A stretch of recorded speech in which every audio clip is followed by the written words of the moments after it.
Europe అంటే ఒకప్పుడు ప్రపంచంలోనే అత్యంత శక్తివంతమైన దేశంగా పేరుగాంచిన విషయం తెలిసిందే. యూరప్ అంటే పవర్ హౌస్ అని చెప్పుకునేవారు. ప్రపంచంలోనే అత్యంత ధనిక దేశంగా విలసిల్లేది. అదంతా గత చరిత్ర. ప్రస్తుతం ఆర్థికంగా బాగా వెనుకబడిపోయింది. కొత్తగా పుట్టుకొచ్చిన చైనా, అమెరికా లాంటి దేశాలతో పోటీ పడలేక చేతులెత్తేసింది. కృంగిపోతున్న యూరోప్ ఆర్థిక వ్యవస్థ తిరిగి గాడిన పెట్టాలంటే సుమారు 800 బిలియన్ యూరోల పెట్టుబడులు అవసరమవుతాయి. మరి ఇంత భారీ మొత్తంలో పెట్టుబడులు పెట్టినా ఆర్థిక వ్యవస్థ గాడిన పడుతుందన్న గ్యారంటీ ఉందా అంటే అనుమానమే.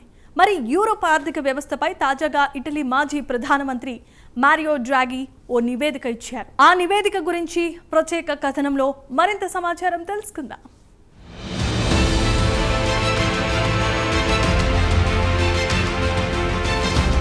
యూరోపియన్ యూనియన్ ప్రస్తుతం పలు రకాల సవాళ్లను ఎదుర్కొంటోంది. ఒకప్పుడు యూరోప్ అంతే పవర్ హౌస్ గా యావత్ ప్రపంచం నుంచి ప్రశంసలు పొందింది. యూరోపియన్ యూనియన్లోని సభ్య దేశాలు తీవ్రమైన ఆర్థిక సంక్షోభంలో కూరుకుపోతున్నాయి.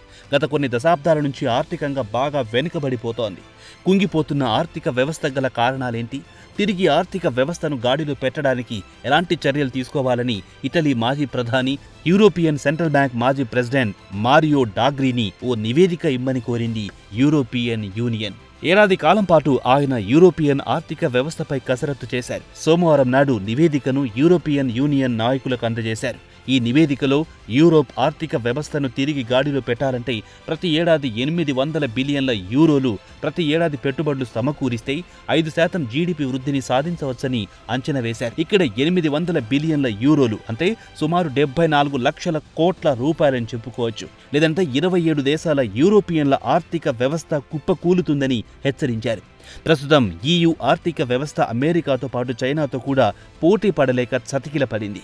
2000 సంవత్సరాల నుంచి చూస్తే అమెరికా తలసరి ఆదాయం రెట్టింపు అయితే యూరోప్ తలసరి ఆదాయం మాత్రం ఎక్కడ వేసిన గొంగళి అక్కడైనా చందంగా ఉందని ఆయన నివేదికలో వివరించారు. ఇటు నుంచి ఆర్థిక వ్యవస్థ కుంగడం తప్ప పుంజుకునే పరిస్థితి కనిపించడం లేదు. ఆర్థిక వ్యవస్థ మరింత కుంగకుండా ఉండడానికి ఆయన కొన్ని సూచనలు చేశారు.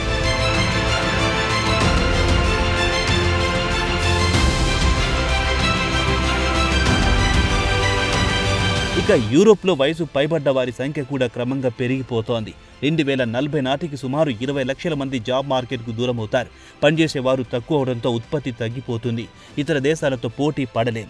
ఇక యూరోప్ ఉద్యోగాలు చేసే వారి సరాసరి వయస్సు 42 ఏళ్లైతే అదే ఆసియా విషయానికి వస్తే 31 ఏళ్లు, దక్షిణ అమెరికా విషయానికి వస్తే 31, ఆఫ్రికా దేశాల విషయానికి వస్తే 19 ఏళ్లుగా లెక్కగట్టారు. యూరోప్ జనాభా కూడా తగ్గుముఖం పడితే దేశంలో పనిచేసేవారు తగ్గుతారు. దాని ప్రభావం ఉత్పత్తిపై పడుతుందని ఆయన వివరించారు. కాగా డ్రాగి 400 పేజీల నివేదిక తయారు చేశారు. యూరోపియన్ యూనియన్ వృద్ధి రేటు మందగించడానికి గల కారణాలను తెలియజేశారు. ఆర్థిక వ్యవస్థను గాడిన పెట్టడానికి మొత్తం 170 ప్రతిపాదనలను ప్రస్తావించారు. ముఖ్యంగా నిపుణులైన ఉద్యోగులు తక్షణ అవసరం. అదే సమయంలో రీసెర్చ్పై పెద్ద ఎత్తున పెట్టుబడులు పెట్టాలి. ప్రజలకు తక్కువ ధరకు విద్యుత్ సరఫరా అందివ్వాలి. అదే సమయంలో అమెరికాతో పోల్చుకుంటే 2 లేదా 3 రేట్ల కంటే ఎక్కువ వ్యాపారాలుండాలి. ఆర్థిక వ్యవస్థను బలోపేతం చేయాలంటే బ్యూరోక్రసీలోని లోపాలను సరిదిద్దాలని సూచించారు. ఇవన్నీ గాడిన పడితే 27 సభ్య దేశాలతో కూడిన EU దేశాలు గాడిన పడే అవకాశాలున్నాయని తెలిపారు. అదే సమయంలో క్లీన్ టెక్నాలజీ, డిజిటల్ టెక్నాలజీపై పెద్ద ఎత్తున పెట్టుబడులు పెట్టాలి. అలాగే చైనాపై ఆధారపడడం తగ్గించేయాలి. ప్రస్తుతం యుక్రెయిన్లో యుద్ధం జరుగుతున్న నేపథ్యంలో డిఫెన్స్ రంగంపై పెద్ద ఎత్తున పెట్టుబడులు పెట్టాలి. అలాగే ఈ ఏడాది నవంబర్లో అమెరికాలో జరిగే ఎన్నికల తర్వాత వచ్చే ప్రభుత్వం, అది ట్రంప్ అయినా బైడెన్ అయినా దూరంగా ఉండడమే మేలని డ్రాగి సూచించారు.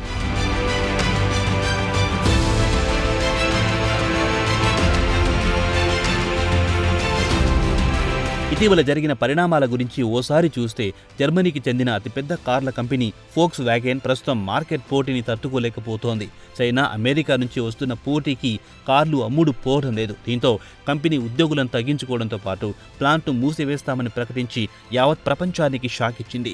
గత 100 సంవత్సరాల నుంచి చూస్తే 100 బిలియన్ యూరోలు వ్యాపారం చేసిన కంపెనీ యూరోప్లో మచ్చుకు ఒక్కటి కూడా కనిపించడం లేదు. ఇక స్టార్టప్ విషయానికి వస్తే 30% కంపెనీలు యూనికార్న్ అంటే $1 బిలియన్ వ్యాపారాలు చేసే కంపెనీలు యూరోప్ నుంచి నిష్క్రమిస్తున్నాయి. ఇక్కడ కంపెనీలు వృద్ధి చెందడం లేదని తప్పుకుంటున్నాయని డ్రాగి నివేదికలో వివరించారు. ఇక యూరోప్ ఆర్థిక వ్యవస్థ కుంగడం స్వయం కృతాపరాధమే అని చెప్పుకోవాల్సిందే. యూరోప్ ఇప్పటికీ పాత పద్ధతిని కొనసాగిస్తున్నందువల్ల గ్లోబల్ మార్కెట్లో పోటీ పడలేకపోతోంది. మారుతున్న డిజిటల్ టెక్నాలజీని అందిపుచ్చుకోవడంలో విఫలమయ్యింది. ఇక చైనా విషయానికి వస్తే డిజిటల్ టెక్నాలజీలో దూసుకుపోతోంది. చైనా ఎలక్ట్రికల్ కార్లు ఇటు అమెరికా నుంచి ప్రపంచ మార్కెట్లను ముంచెత్తుతున్నాయి. అదే యూరోప్ విషయానికి వస్తే అదే పెట్రోల్ ఇంజిన్ కార్లతోనే కుస్తీ పడుతున్నాయి. డిజిటల్ టెక్నాలజీని ఇటు అమెరికా అటు చైనా అందిపుచ్చుకోవడంతో గ్లోబల్ ఎకనమీలో దూసుకుపోతున్నాయి. అదే సమయంలో కొత్త టెక్నాలజీని అందిపుచ్చుకోకపోవడం వల్ల యూరోప్ యూనియన్ బాగా వెనుకపడింది. దాని ఫలితం ఇప్పుడు అనుభవిస్తోంది. మారియో డాగ్రి చెప్పినట్టుగా భారీ మొత్తంలో పెట్టుబడులు పెట్టినా ఆర్థిక వ్యవస్థ గాడిన పడుతుందన్న నమ్మకం మాత్రం కనిపించడం లేదు.